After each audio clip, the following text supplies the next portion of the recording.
Shalom, sidang jemaat Smart People Church yang dikasihi oleh Tuhan, kembali lagi bersama saya Yehuda dalam khotbah seri, yaitu khotbah seri Simpson yang kedua. Dan pada kesempatan kali ini kita akan belajar satu buah tema yang baru gitu ya. Judulnya adalah pola kitab hakim-hakim. Kita akan belajar tentang kebenaran firman Tuhan ini, namun sebelumnya mari kita datang kepada Tuhan dan kita berdoa bersama-sama. Tuhan, kami bersyukur dan berterima kasih buat kesempatan pada siang hari ini ataupun kesempatan kali ini kami boleh bersekutu bersama-sama dengan Tuhan, dan sebentar kami akan merenungkan kebenaran firman Tuhan, biar firman Tuhan ini menjadi pelita dalam kehidupan kami dan menuntun jalan kami, dan ini boleh berguna untuk setiap kehidupan kami. Berkati sekali lagi hamba-Mu yang penuh dengan keterbatasan ini, Tuhan pakai dan Tuhan memberkatinya, dan Roh Kudus bekerja melalui hamba-Mu ini. Terima kasih, di dalam satu nama Yesus kami berdoa. Amin.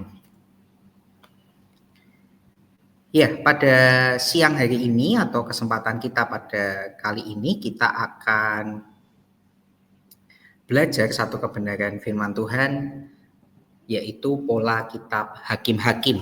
Kalau di seri pertama kemarin kita belajar tentang kelahiran Simpson yang sudah dinubuatkan. Nah, kita belajar dulu dosa yang seperti apa begitu ya, selain bahayanya dosa yang dilakukan oleh bangsa Israel ketika dalam pola kitab hakim-hakim. Kenapa kita perlu belajar ini sebelum nantinya kita belajar banyak soal Simpson, tetapi kita perlu mempelajari kondisi Israel dan bahayanya dosa itu seperti apa gitu ya. Dan makanya di seri yang kedua ini kita belajar tentang bahayanya dosa dan apa yang dilakukan bangsa Israel, dan ini bisa menjadi pengingat dalam kehidupan kita. Baik, kita akan mulai dengan satu cerita begitu ya. Jadi saya pernah membaca satu majalah yang kuno begitu ya. Jadi majalah ini adalah majalah Donald Bebek. Mungkin Bapak Ibu atau saudara-saudara pernah melihat atau membaca majalah yang saya maksudkan begitu ya. Nah, majalah ini ada satu cerita yang menurut saya cukup menarik begitu, yang terkait dengan materi kita pada siang hari ini. Jadi salah satu tokoh di cerita itu namanya Lang Linglung gitu ya. Jadi dia adalah ilmuwan yang memang menciptakan banyak sekali penemuan-penemuan hebat, unik, nyeleneh, aneh begitu ya. Nah, suatu ketika di sebuah ceritanya itu ada satu bab yang menuliskan seperti ini. Jadi waktu itu musim dingin, jadi di kota Bebek itu ada musim dingin. Kemudian Lang Linglung ini menciptakan sebuah kubah gitu ya. Sebuah kubah di mana di saat kalau musim dingin itu kan seluruh kota itu kan berusaha supaya hangat begitu ya, karena dingin sekali. Nah, dia menciptakan seperti sebuah kubah kaca begitu ya, kubah kaca di sekeliling rumahnya, di mana kubah kaca ini ternyata bisa hangat begitu. Nah, ini mungkin gambarannya. Saya tidak menemukan gambarnya di internet begitu ya, karena ini majalah yang cukup kuno, jadi mungkin tidak ada gambarnya. Nah, tapi gambarannya adalah seperti kubah kaca seperti itu. Jadi di sekeliling rumahnya itu dibuat kubah kaca yang dimana kubah kacanya ini menghasilkan, karena dia ilmuwan ya, menghasilkan sinar matahari, kemudian suhunya hangat, kemudian ada rumput hijau yang bisa tumbuh di dalam kubah itu, kemudian ada kupu-kupu, ada air yang mengalir. Nah, mungkin Bapak Ibu dan saudara-saudara bisa membayangkan. Jadi di luar rumahnya itu dingin, tetapi di dalam kubahnya itu hangat gitu ya. Nah, masalah muncul ketika salah seorang pengantar pos tetangganya, jadi tetangganya ada yang bertugas mengantar pos surat begitu. Ketika dia mengantar surat, loh, kok kubah ini kok hangat gitu ya. Ini kubahnya hangat sekali. Wah, enak nih, boleh nggak saya singgah di tempat ini gitu ya. Saya istirahat di tempat ini, saya capek, saya kedinginan dari tadi keliling, dingin sekali. Oh iya, silahkan, Lang Linglung bilang seperti itu gitu ya. Kemudian tetangganya masuk, kemudian ada tetangganya yang memang mau meminjam alat di rumahnya, kemudian tetangganya juga bertanya hal yang sama, "Wah, ini hangat juga ya, boleh nggak saya di sini?" Satu demi satu tetangganya, rekannya yang mengerti tentang kubah ini, eee, mulai berdatangan satu demi satu.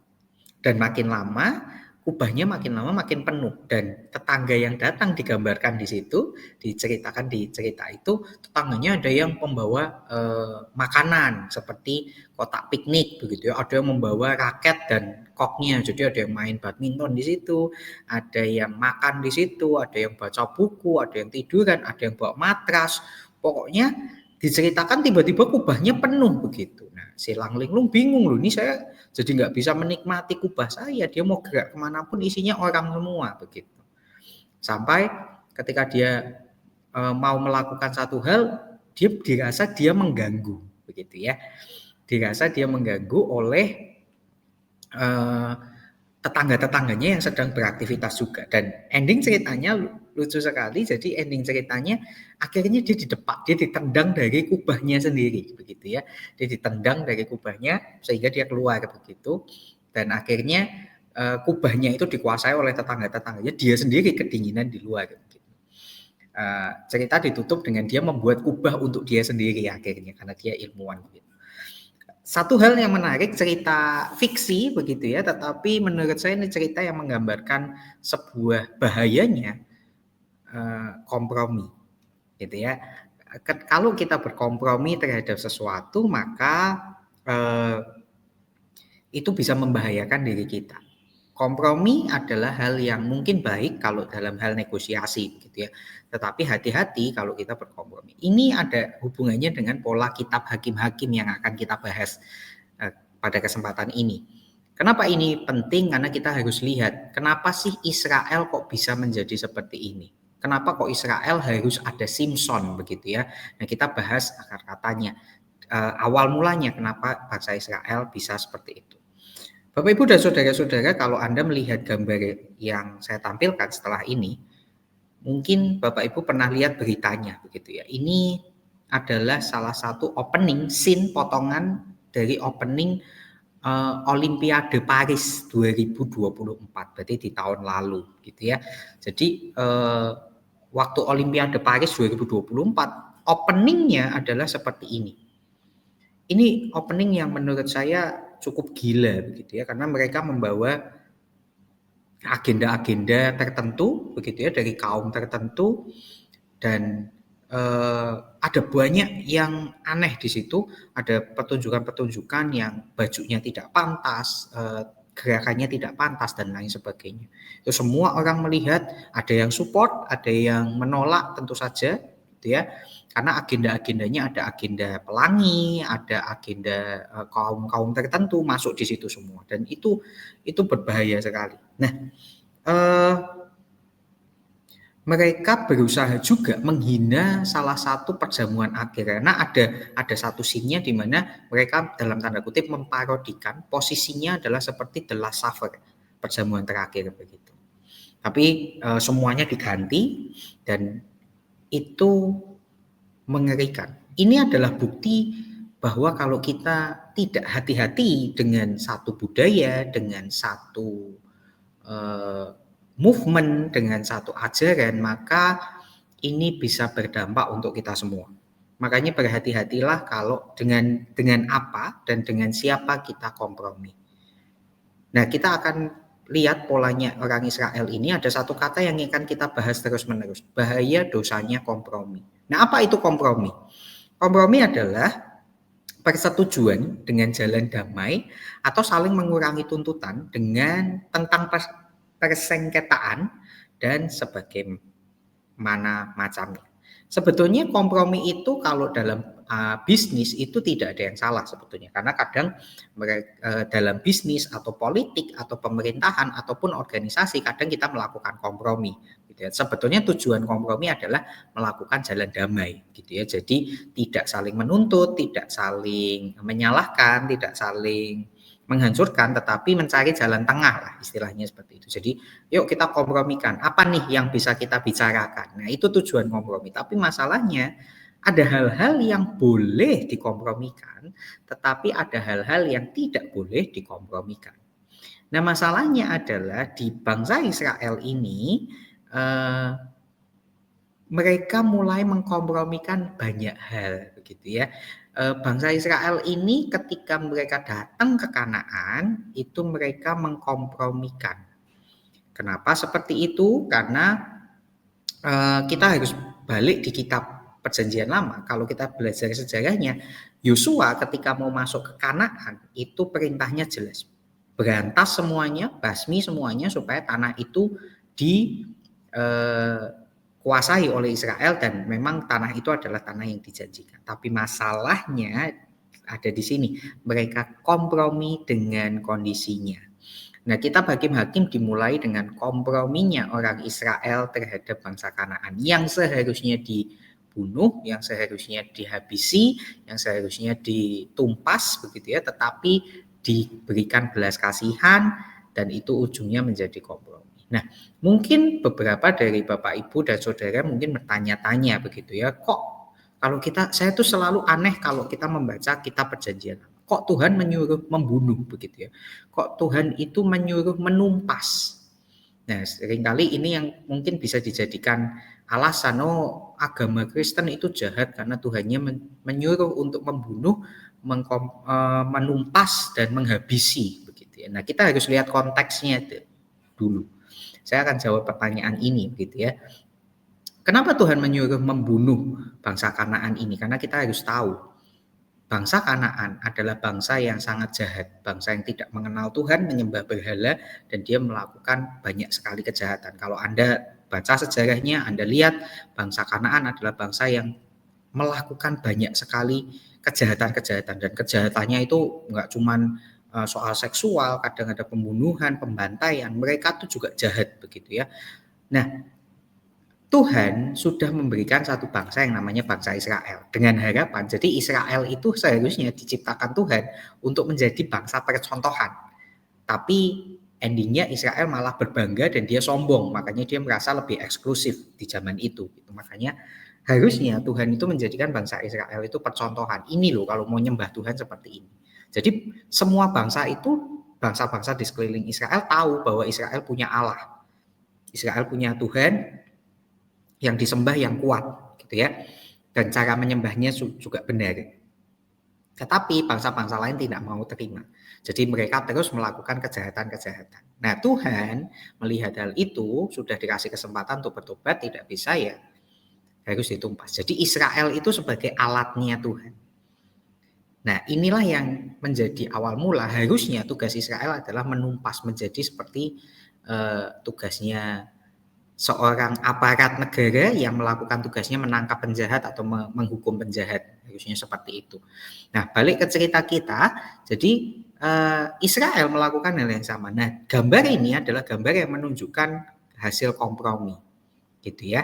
Yang di sebelah kanan adalah gambar Israel dan orang-orang di Kanaan, sedangkan gambar yang pertama adalah gambar Lot. Ini adalah Lot. Dua orang ini atau dua oknum ini adalah dua oknum yang mengalami hal yang sama. Kalau kita lihat kitab Lot gitu ya, sebelum Sodom dan Gomora, Anda akan baca Lot itu sebelum dia masuk ke Sodom dan Gomora, Lot itu tinggal jauh. Jadi dia berkemah jauh di Sodom dan Gomora. Dia memang melihat lembah Sodom dan Gomora ini lebih baik begitu ya. Tapi dia sebetulnya belum masuk di situ. Dia hanya memilih tinggal di dekat situ saja karena dia memilih Abraham yang sebaliknya begitu. Nah, kalau kita baca Lot itu sebelumnya dia tinggal berkemah jauh sebelumnya. Lama-lama mendekat, di kisah Sodom dan Gomora kita tahu Lot itu tinggal di pintu gerbang. Nah, buat Bapak Ibu dan saudara-saudara, saya berikan sedikit info. Zaman dulu ketika orang tinggal di pintu gerbang itu berarti orang itu adalah orang yang penting. Kenapa? Karena pintu gerbang itu adalah salah satu portal atau dia adalah akses satu-satunya orang bisa masuk atau keluar dari sebuah kota. Jadi nggak ada jalan belakang istilahnya seperti itu. Jadi kalau mau masuk resmi ya lewat pintu gerbang. Nah, biasanya orang yang tinggal di pintu gerbang adalah tetua-tetua yang bisa memutuskan, oh kamu boleh masuk, kamu boleh enggak. Lihat ya, Lot tinggal jauh kemahnya. Tapi di kisah Sodom dan Gomora kita tahu Lot tinggal di pintu gerbang kota itu. Artinya dia sudah mulai kompromi, akhirnya dia mendekat. Bangsa Israel sama. Kalau kita lihat ya di kitab Hakim-Hakim pasal yang pertama, Hakim-Hakim pasal yang pertama, ayat 22 sampai 25 dikatakan orang Kanaan itu tidak diusir dan tidak dibinasakan. Nah ini ya, jadi orang Kanaannya itu mulai dikompromikan. Orang Kanaannya tidak diusir, tidak dibinasakan, mereka dibiarkan. Hakim-Hakim 1 ayat 26, orang Kanaan dibiarkan tinggal tapi jaraknya tertentu. Ayat 27 sampai 30, orang Kanaan tinggal di antara orang Israel. Lihat ya, dari yang dibiarkan hidup, dikasih jarak, oke masuk deh, nggak apa-apa. Hakim-Hakim pasal yang pertama ayat 31 sampai 33, orang Israel dibalik nih. Orang Israel yang diizinkan di tengah orang Kanaan. Hakim-Hakim pasal 34, orang Israel diusir dan diizinkan tinggal pada jarak tertentu. Bukankah itu hal yang sama seperti cerita saya yang di awal tadi, seperti ilmuwan Lang Linglung. Awalnya cuma 1-2 yang dimasukkan, lama-lama banyak sehingga dianya yang punya rumah itu keluar begitu ya, sehingga yang menguasai adalah orang yang seharusnya di luar. Nah, apa yang dimulai dengan kompromi kecil akan mengarahkan pada kegagalan progresif yang masif. Hati-hati dengan hal-hal yang kita kompromikan. Seringkali kita senang sekali berkompromi dengan hal-hal yang kecil, hal-hal yang seolah-olah nggak apa-apa begitu ya. Saya teringat ada satu cerita ilustrasi khotbah begitu ya. Jadi ini kejadiannya di Timur Tengah juga sama. Jadi ada seorang musafir yang sedang melakukan perjalanan, kemudian di tengah malam karena dia tidak bisa menempuh dalam 1-2 hari gitu ya, dia harus bermalam di tengah padang gurun. Padang gurun itu adalah satu tempat yang kalau siang itu panas sekali, tapi kalau malam dingin sekali. Nah, suatu ketika karena dia cuman bawa satu unta, dia dirikan sebuah tenda. Ketika dia mulai malam itu tiba, begitu ya, kemudian dia melihat bahwa satu kaki untanya itu masuk. Nah, dia merasa bahwa oh cuma satu kaki, mungkin dia kedinginan, mungkin unta saya kedinginan, gitu ya. Maka dia biarkan. Beberapa jam kemudian dia lihat 2 kaki untanya sudah masuk, gitu ya. Kemudian oh ya mungkin dia kedinginan, enggak apa-apalah 2. Kemudian dia lihat 4 kakinya sudah masuk beberapa jam kemudian. Loh, kok sudah seperti itu? Kemudian sekali lagi dia lihat, oh kaki dan bagian belakangnya sudah masuk. Lama-lama tubuhnya masuk, kepalanya masuk, lama-lama karena sempit pemiliknya keluar. Nah, seringkali ini yang terjadi dan itu bahayanya dosa dalam kehidupan kita. Kalau kita mulai dengan kompromi, apalagi kompromi hal-hal yang berhubungan dengan dosa, itu adalah sangat berbahaya. Walaupun itu kecil, dan inilah yang orang Israel lakukan di kitab Hakim-Hakim. Dia kompromi dengan hal-hal kecil, tapi hati-hati karena hal kecil yang kita lakukan itu akan selalu mengarah kepada kegagalan progresif yang masif. Akan selalu ada hal-hal yang mengerikan yang kita bisa temui kalau kita mengkompromikan segala sesuatu dengan dosa. Karena firman Tuhan itu jelas, firman Tuhan itu clear. Di Roma 6 ayat yang ke-23 berkata seperti ini, sebab upah dosa adalah maut. Jadi kalau kita kompromi, apalagi itu kompromi terhadap dosa, upah kita adalah maut. Kalau tidak percaya, coba cek. Bapak, Ibu, atau saudara-saudara, pernahkah Anda bertemu dengan orang yang mengkompromikan urusan dalam kehidupannya dengan dosa? Coba bawa dosa dalam pekerjaan Anda. Coba bawa dosa dalam hubungan Anda, coba bawa dosa dalam pelayanan Anda, maka Anda akan melihat bahwa semua yang Anda bawa dosa ke dalam tempat itu semua akan menghasilkan satu kematian. Betul atau tidak? Anda bawa korupsi kecil-kecil di dalam kantor, maka Anda mungkin akan dipecat, mati di situ. Anda bawa ketidakkudusan dalam hubungan, itu juga menghasilkan satu kematian yang luar biasa. Anda membawa perselingkuhan di dalam pernikahan ataupun hal-hal lain. Anda mengerti yang saya maksudkan. Jadi jangan pernah main-main terhadap dosa, karena upah dosa adalah maut. Benih dosa selalu menghasilkan maut. Jangan pernah kompromikan. Sama seperti Israel ini, dia mengkompromikan dosa. Nah, saya akan ceritakan. Ini ada satu kisah yang menarik begitu ya. Satu kisah yang terjadi di Amerika Serikat. Jadi kisah ini dimulai dengan seorang wanita yang memelihara ular piton. Begitu ya. Dia memelihara ular piton, dan ular pitonnya ini karena dia pelihara dari kecil sehingga ular pitonnya jadi besar gitu ya, jadi panjang dan jadi besar. Nah, setiap hari dia memang tidur bersama ular pitonnya, karena ular pitonnya ini sudah Bapak Ibu mungkin mengerti ya, kalau kita sudah punya hewan peliharaan, kadang ada beberapa orang yang tidur bersama hewan peliharaannya begitu. Nah, ini sama, jadi dia tidur bersama ular pitonnya. Nah, suatu ketika ini ceritanya ular pitonnya sudah bertumbuh dan besar begitu, jadi sudah besar sekali. Suatu ketika ular pitonnya ini aneh, menunjukkan tanda-tanda yang aneh begitu. Jadi ular pitonnya ini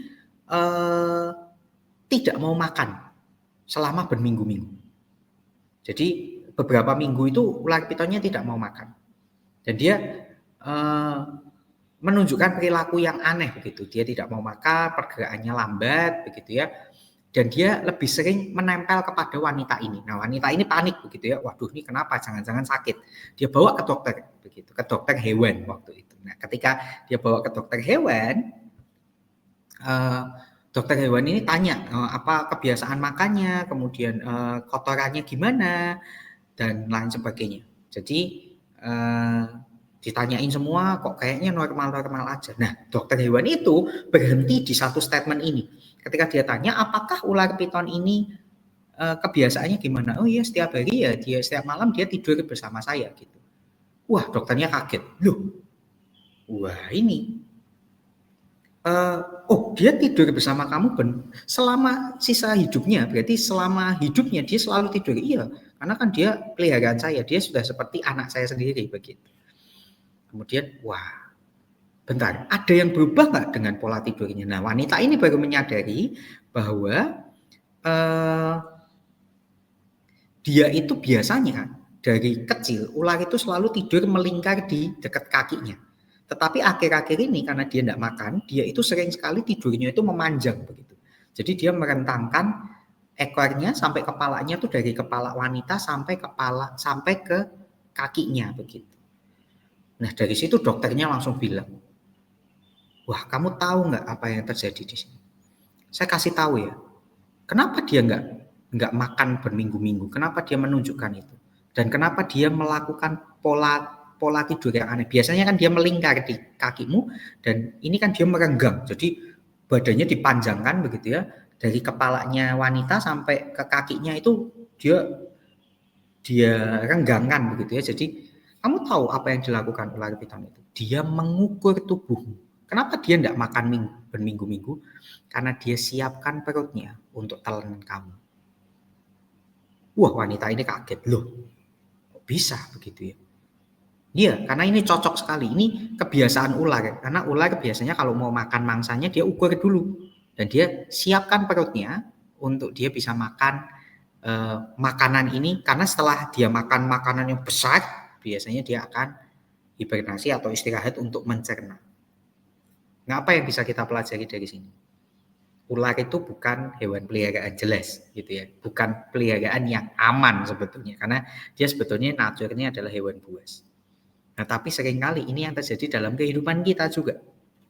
Bukankah kita dalam tanda kutip suka sekali kompromi dengan hal-hal kecil yang ada hubungannya dengan dosa? Bukankah seringkali kita itu melakukan hal yang sama? Kita memelihara, kita pikir bahwa cuman biasa saja, cuman seperti ini saja, tidak ada masalah kok kalau seandainya saya lakukan ini, toh saya masih melakukan dengan aman.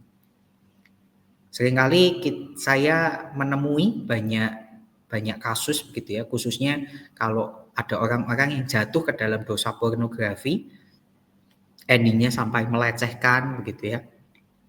sampai jatuh pada tindakan kriminal. Itu semuanya berawal ternyata kalau ditanya begitu ya, "Kenapa kok kamu bisa melakukan ini? Apakah kamu kok bisa kepikiran?" Begitu ya.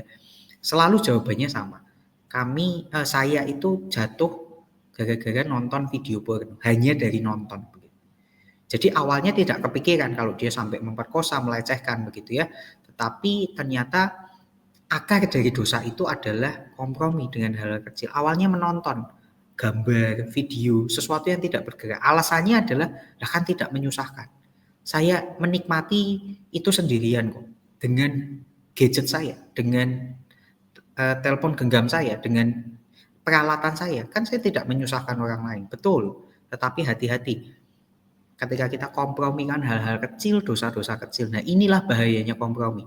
Orang Israel melakukan hal yang sama. Mereka kegagalannya bukan karena Tuhan tidak mampu, tetapi kita yang tidak mau.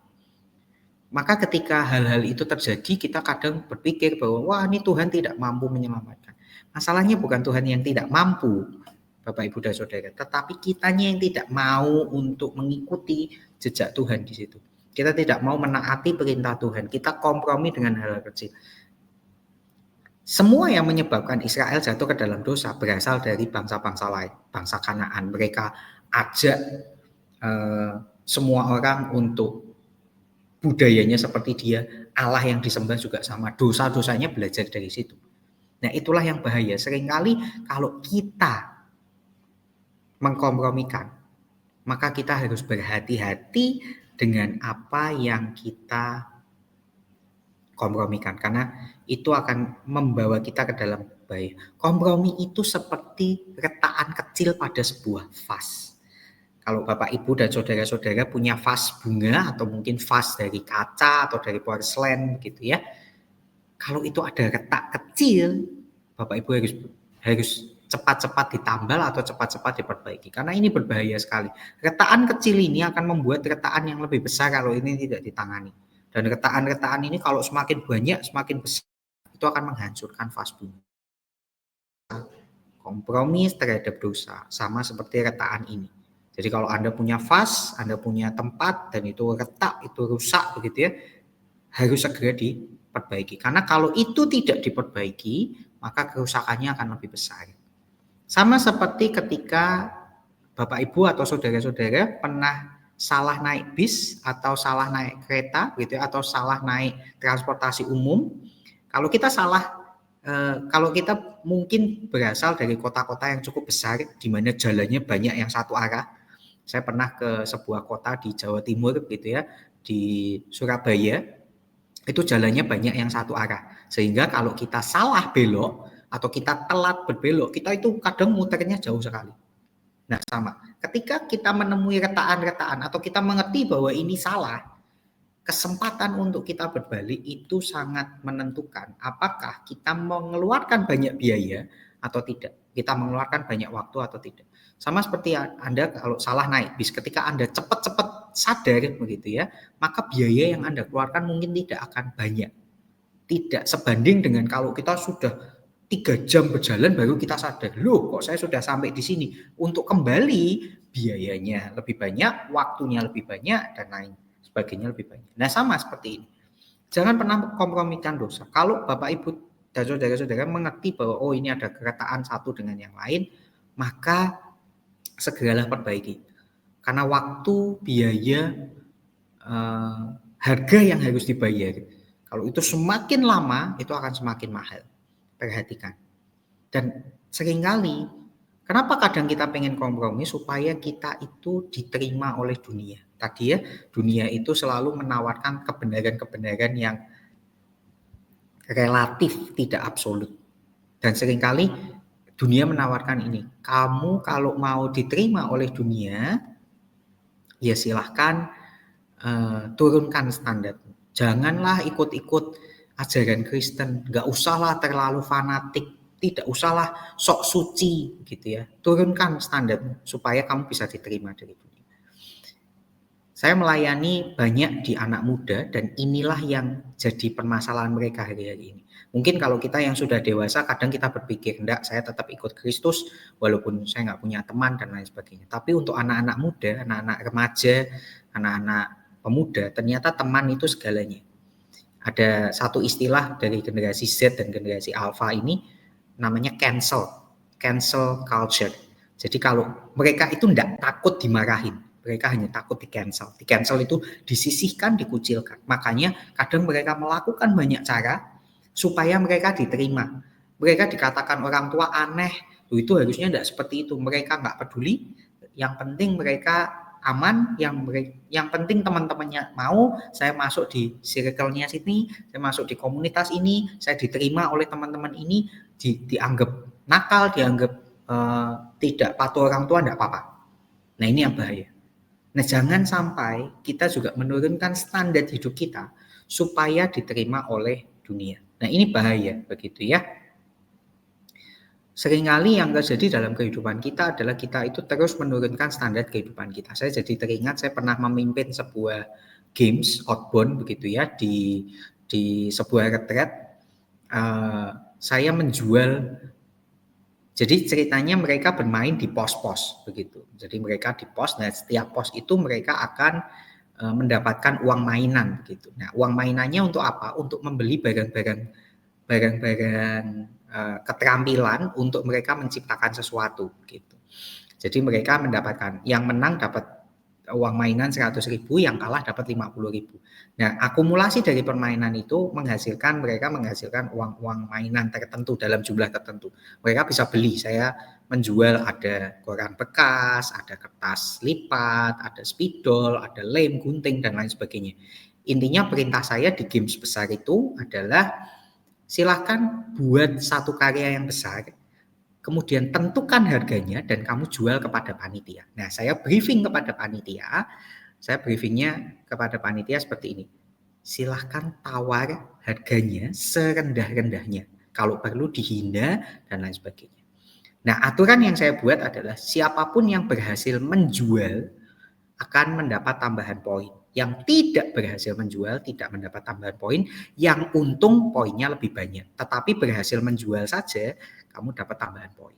Nah, dari situ peserta akan berpikir bahwa yang penting laku. Mereka presentasi, mereka menghitung harganya ya. Saya beli barangnya ini, kemudian dijual dengan kalau untung mereka dapat tambahan poin lebih banyak, tetapi kalau terjual aja rugi nggak apa-apa, mereka tetap dapat tambahan poin. Nah, jebakannya adalah di situ. Rata-rata kelompok yang saya pimpin gamesnya akan selalu berusaha menjualkan. Karena mereka berpikir, ya sudahlah kalau tidak bisa untung tidak apa-apa. Yang penting tetap jual. Jadi ada yang harganya 500.000 misalnya, ditawar sampai 200.000, 100.000. Akhirnya dikasih. Karena panitia juga sudah saya briefing, ayo ini waktunya sudah singkat. Saya hanya menemui 1-2 kelompok yang stay tidak mau menjual barangnya. Nah, di ending saya selalu menyampaikan ini. Tahu nggak apa yang menjadi makna dari games ini? Seringkali saya tanya, yang tahu harga dari sebuah produk itu siapa? Kami yang membuat, betul sekali. Nah, seringkali kenapa kamu turunkan hargamu hanya supaya laku begitu? Lah kalau enggak, saya nggak dapat tambahan poin. Poinnya seberapa? Saya nggak bilang poinnya seberapa. Tetapi kenapa kebanyakan dari kelompok menurunkan harganya? Saya justru sangat appreciate kepada kelompok-kelompok yang tidak menurunkan harganya dan tidak mau menjual sama sekali. Kenapa kok tidak mau menjual? Ya karena harganya segini, saya nggak mau diturunkan. Betul sekali. Saya bilang, harga kita itu adalah harga yang mahal. Kita ditebus dengan tubuh Kristus dan darah Kristus yang mahal. Jangan pernah turunkan harga kita hanya supaya kita diterima oleh dunia. Tapi seringkali kita turunkan harga kita turunkan derajat kehidupan kita supaya kita diterima oleh orang lain. Dan ini yang berbahaya sekali. Ini yang berbahaya ketika kita turunkan harga supaya kita mirip seperti dunia. Supaya dunia terima kita, supaya kita laku. Dan seringkali ini yang kita lakukan. Kadang kalau kita istilahnya digoda gitu ya, ya kamu sih terlalu suci, kamu nggak bisa ngomong kotor begitu. Kamu guyonannya atau bercandanya nggak bisa yang agak kotor begitu. Terus tiba-tiba kita merasa terpancing, enggak, saya bisa. Jangan dipikir saya pelayan Tuhan tapi saya nggak bisa guyonan yang seperti itu. Maka saya akan bercanda yang seperti itu. Nah, itu berbahaya sekali Bapak Ibu dan Saudara. Kalau kita sudah mulai, ya yang penting saya bisa masuk, saya tuh nggak mau dicap munafik. Nah, itu hati-hati Bapak Ibu. Karena jangan-jangan standar hidup kita, jangan-jangan kita mengkompromikan sama seperti Israel. Sepertinya sih oke, enggak ada masalah. Kanaan dibiarkan hidup begitu. Sudah biarkan hidup di situ. Toh kita lebih banyak, kita lebih kuat. Toh saya tetap pelayanan, saya tetap baca Alkitab, saya tetap dekat kok dengan Tuhan. Tapi hal-hal yang semacam ini tidak akan mengganggu kehidupan saya. Hati-hati Bapak Ibu, ketika kita mulai mengkompromikan, jangan-jangan kita sedang menuju kepada kegagalan yang masif. Bapak Ibu, sikap kita dalam berkompromi akan selalu ditentukan oleh nilai dari segala sesuatu yang kita kompromikan. Kita memandang segala sesuatu itu berdasarkan nilai. Semua hal di dunia ini punya nilai. Bapak Ibu kalau lihat slide ini gitu ya, gambar yang di sebelah kiri adalah baju. Tapi baju obral gitu ya. Jadi kalau kadang 100.000 3, 100.000 5 gitu. Maka baju-baju ini ya Bapak Ibu lihat sendiri. Ketika diambil dilihat begitu ya, kalau sudah diambil ya dilempar saja, maka biasanya berantakan. Bagian ini adalah bagian yang berantakan. Tapi berbeda dengan baju yang ada di sebelah kanan. Sama-sama baju, tapi baju itu terletak di display, biasanya ada di lemari kaca, dan nggak semua orang bisa ambil di situ. Biasanya ada pengumumannya, jika Anda berminat untuk melihat atau mengambil barang ini, silahkan hubungi staf kami. Jadi nggak bisa Anda sembarangan ambil, karena bendanya itu adalah sesuatu yang eksklusif, yang mahal begitu. Nah, semua sikap kita akan ditentukan oleh nilai dari segala sesuatu yang kita kompromikan. Pertanyaannya begini, apakah kita menilai hal-hal yang kita kompromikan itu lebih tinggi daripada Yesus? Pertanyaan saya adalah seperti ini. Apakah Anda melihat Yesus adalah sebagai sesuatu yang mahal? Kalau kita tidak melihat Yesus sebagai sesuatu yang mahal, maka kita akan terus mengkompromikan hal-hal yang tidak berkenan di hadapannya. Sama seperti bangsa Israel, dia merasa bahwa Tuhan bersama-sama dengan dia, itu adalah sesuatu yang mahal. Makanya ketika Tuhan memberikan perintah, Tuhan memberikan larangan, Tuhan memberikan satu tuntunan begitu ya, bangsa Israel tidak melihat itu sebagai sesuatu yang mahal. Buktinya dari mana? Ketika kita baca kitab Perjanjian Lama. Kenapa Israel pengen banget raja? Karena dia pengen sama seperti bangsa-bangsa lain. Mereka komplain sama Tuhan, bangsa lain punya raja, kok kami nggak punya raja? Mereka nggak sadar bahwa yang memimpin mereka adalah Tuhan sendiri, dan itu raja di atas segala raja. Mereka nggak melihat bahwa Tuhan yang besar itu memimpin mereka. Mereka tidak menilai bahwa Tuhan itu penting buat mereka. Makanya mereka lebih senang dipimpin oleh manusia sama seperti dunia. Nah, ini bahayanya Israel. Israel sering sekali melakukan hal ini. Sering kompromi, mereka pengen sekali seperti dunia. Akibatnya lihat, raja pertama mereka, Saul. Seseorang yang baik, seseorang yang jago, skillful, tetapi endingnya ternyata Saul bukan raja yang baik. Kenapa? Karena itu pilihan manusia. Berbeda dengan Daud. Daud adalah raja pilihan Tuhan. Segala sesuatu yang berasal dari Tuhan adalah baik. Nah, masalahnya seringkali ketika kita berkompromi, kita akan menilai segala sesuatu. Dan ketika kita salah menilai sesuatu itu, maka sikap kita akan menentukan hal-hal yang kita lakukan. Seringkali kita menilai segala sesuatu yang tinggi dengan nilai yang rendah. Sedangkan kita melihat sesuatu yang rendah justru dengan nilai yang tinggi. Kita harus berhati-hati dengan hal itu Bapak, Ibu, dan Saudara. Seringkali kita pandang keselamatan, berkat Tuhan, tuntunan Tuhan, sesuatu yang nilainya tinggi, justru sesuatu yang nilainya rendah. Tapi kita mengagungkan sesuatu yang nilainya rendah, justru kita agung-agungkan.